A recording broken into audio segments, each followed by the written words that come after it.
It's Word Time with Princess.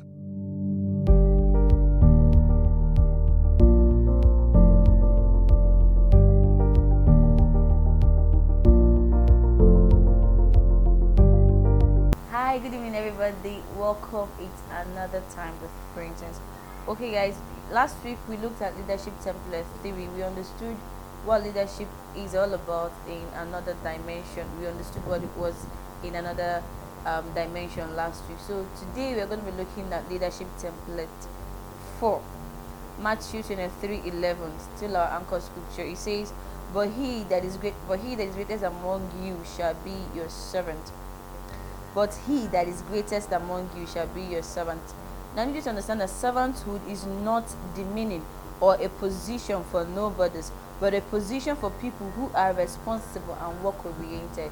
So servanthood is not demeaning. It's not a position that you would just give to anybody. It's a position for people who are ready to work, who are selfless, people who are in that capacity, who have actually made up their minds that they want to work, okay, who are work oriented. Servanthood is a position for leaders and not for nobodies. Servanthood is a position for leaders and not for nobodies. The misconception about servanthood is they are the boy in the house, but if you see it differently, you will understand that the so-called boy are more experienced than the sons in the house. Now, the misconception or the idea that we've created is just that servanthood is a position that it's for people who do not have a place, people who do not know anything. But when you look at it properly, the servants or the housekeepers you kept in your house are even more experienced than the sons in the house. Like where you have nanny, housekeepers, maids and all of those. Now you notice that they actually work more than the sons in the house. So because why, the master paid more attention to them, not knowing that they're actually training them to the things or for the things ahead. Okay, so servanthood is not for just anybody. It's for people who are work oriented. Note this: every leader is a servant leader. You are serving the people you are leading. So every leader is a servant leader. You are serving the people. So leadership is not to be served, it's for you to actually serve. So if you're in that leadership position, it's not for people to serve you, or for you to be the Lord over their life, or for you to start ruling over them. No, it's actually you that serve them. You'll be the one to meet their needs. Their problem becomes your problem. Their needs become their needs. When they cry, you feel the pain. So we are going to look at few things about leadership. Okay, next we're going to be looking at just few things about leadership. We have about 3 of them. Okay, now first, every leader takes the lead. Every leader takes the lead. You are a role model to the people you are leading. Every leader takes the lead. You are a role model to the people you are leading. So most times in any sector, maybe spiritually or in the secular world and otherwise, notice that most times when the CEO has not taken the lead or has not taken action, nobody will take action. Alright, so they're actually following your footsteps. Every leader takes the lead. You're a role model to the people you are leading. The law of lead states that your subject looks like you, who is leading them. So every leader takes the lead first. If you want them to shake their body, then you have to shake first. Alright, you need to take the lead first. So in any leadership position you find yourself and you're a leader there, things will not happen until you take the lead, or until you declare a specific stand. Okay, everything rises and falls on leadership. Everything in life rises and falls on leadership. Your life as a leader reflects on the people you are leading. Your life as a leader reflects on the people you are leading. If it is spiritual leadership, your prayer life, word study life, giving life, etc., it reflects on the people you are leading. If it is spiritually, it will reflect your study life, it will reflect your prayer life, it will definitely reflect, because as much as you have, you give. All right, as much as you have, you give. You don't talk much in leadership, you do more, because people follow what you do and not what you say. So you don't talk much in leadership, you do more. But unfortunately, we have leaders who say what they can't do or what they won't even do. We see leaders today, unfortunately, they'll just make big promises. They will tell you, I will do this, I will do that. They can't even do what they are saying. They don't have, they can't carry it.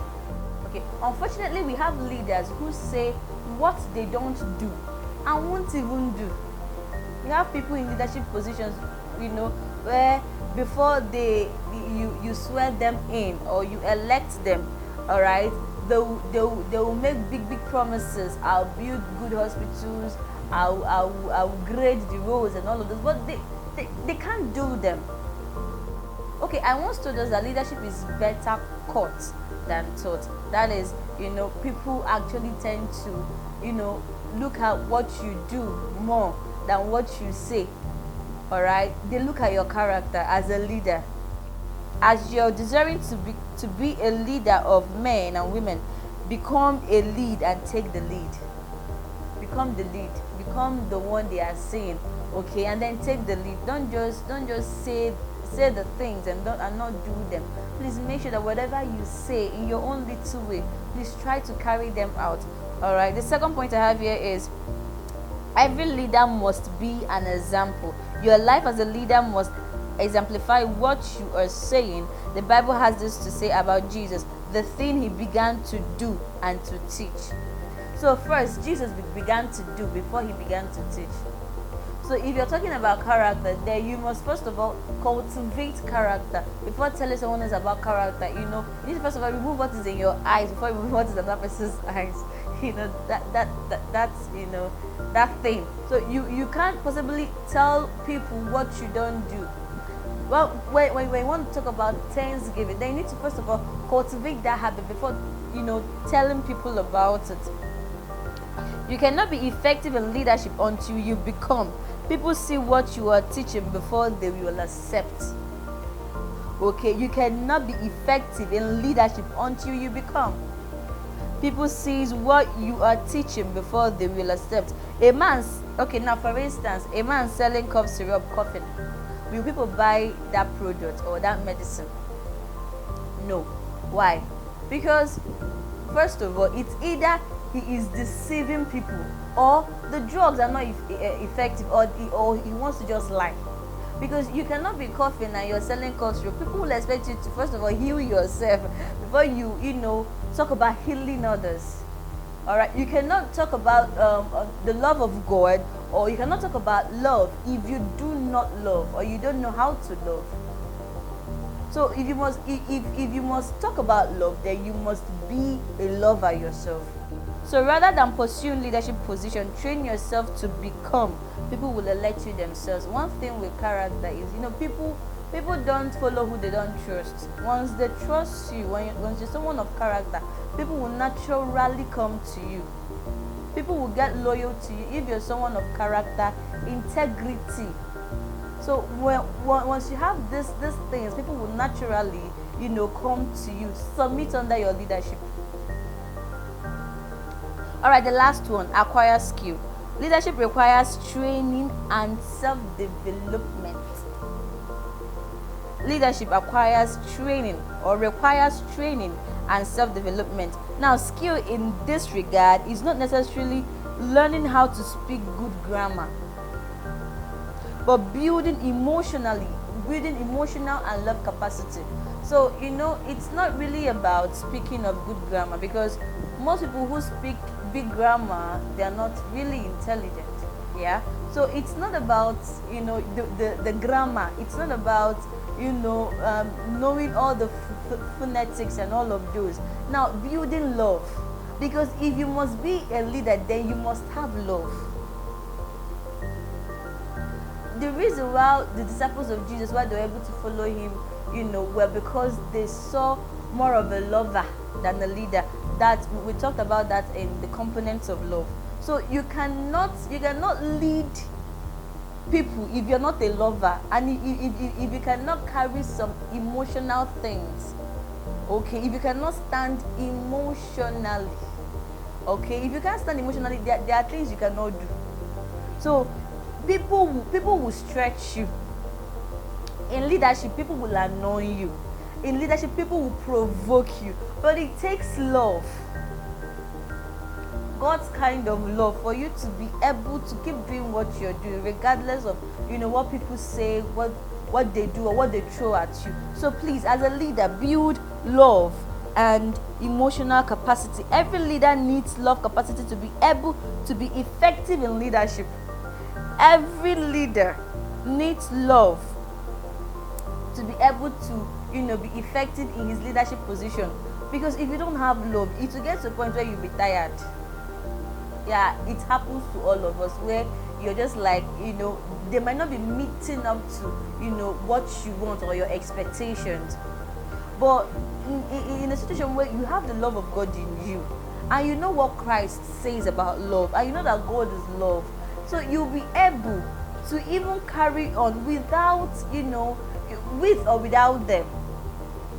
So you need love as a leader. You need love to be able to rule effectively in your leadership position. Love is the fruit of the Spirit, so it's not given but cultivated. The same way character is cultivated, love is not given. You don't get it by praying in tongues. It's cultivated. Intentionally just build love, cultivate it, make it your thing, because you are in Christ. All right, you have the Jesus kind of life. So what is his kind of life? That is love, because he is love. So you should have love in you. When you're saying I love, it means I am love. All right, and I will be kind to you because I am kind. All right, so you need love to be able. So you need to cultivate love. So acquiring leadership skills and training helps you to be effective in leadership. It takes a trained man to be effective in leadership. What shows that you've been trained is humility. We've talked about that before. What shows that you've been trained is humility. So it takes a trained man to be able to rule effectively. Now, the reason for many babies in leadership positions today are because of babies who assumed leadership positions. So if you must be effective, then you need to first of all train yourself. Deliberately train yourself. Don't be so eager to come out. Don't be so eager to blow. We don't blow. We don't blow. We grow. All right. And then when we're growing, other things will be added. So please, for you to be able to be effective, then submit yourself to training, discipleship first. So don't be eager to be a leader. Don't be eager to just be the Lord. Calm down. Submit yourself to discipleship. Okay, so it takes a trained man to train others, because you can't give what you don't have. All right, you can only give what you have. When you have love, you give love. When you have meekness, you give meekness. When you have when you have those things, you're able to give it out freely. So for you to be able to lead effectively, you need to be trained and you need love. So because you cannot give what you don't have. Now, there are two things required in leadership. There are two beautiful things required in leadership, but we're going to be looking at that by next week. Okay, we're going to look at that by next. So I trust in the Lord that this section has really blessed you, from the first leadership template, the second, the third, now we are on the fourth one. I really hope this blesses you. Please don't forget to turn on your post notification button on our YouTube channel. Please don't forget to subscribe. Visit our YouTube, our Facebook page at WordTimeWithPrincess. Follow me on IG at Princess Chidera Job. Thank you so much for your time. Thank you for staying through. Thank you so much for always being here. God bless you. See you same time next week Sunday. Stay safe. I love you. Bye. It's Word Time with Princess. The biggest prophecy that will determine your future are your friends. Show me your friend and I'll tell you who you are. Every Sunday by 5 p.m. Follow us on this social media platforms: Facebook, Princess Chidiera Job; YouTube, Word Time with Princess. We inspire you to a great height.